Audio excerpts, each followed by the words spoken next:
was coming here as a visitor. When I first met Reuben, he had his iPad. They say that picture is worth 1,000 words. Reuben had to be worth millions. How many pictures did he take? And you had to be careful what you were doing, because there was a record of what he had.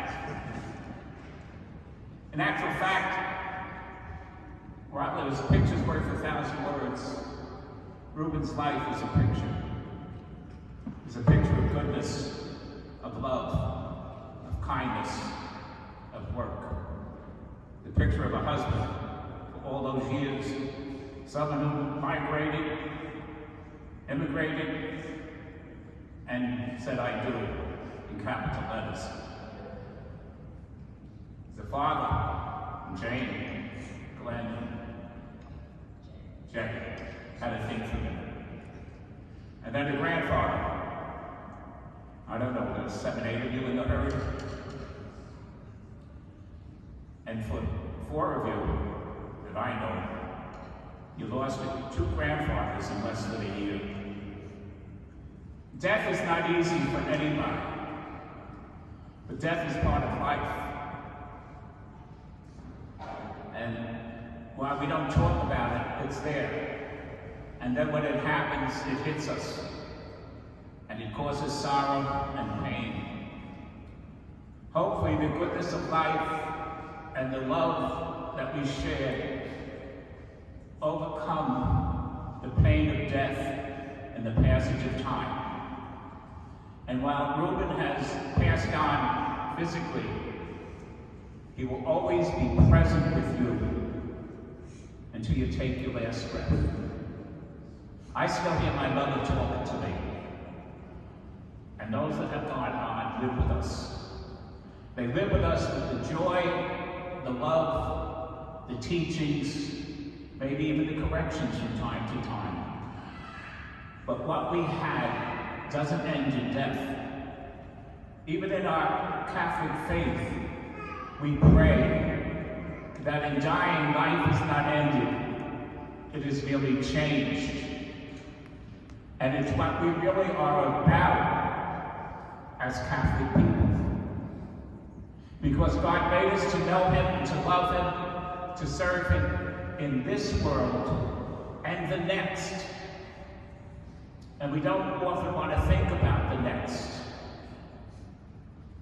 But that's part of the story of our life, that we're given time here to earn our place in the eternal.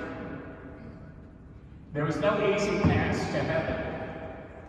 The way that we get back to God, and Father referred to that in the gospel passage that he read, in the Father's house where there are many places. And the way that we get our seat is by how we live and we act here. We have to act with goodness and love, and Reuben did that. He did it playing his music. He had his music box, and boy did he love to do that. But he loved family, and he loved children and grandchildren, he loved wife. And so while you're sad today that he has left you,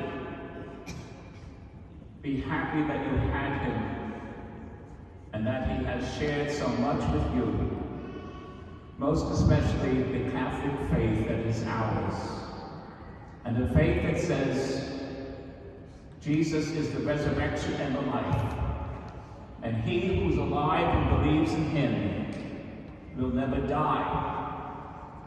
And when Jesus first said that to Martha and Mary, when their brother Lazarus had died, he challenged them by saying, "Do you believe this?" And they were able to answer yes. And that same challenge is to you today. What do you believe? And if you believe in Jesus, you believe in the resurrection.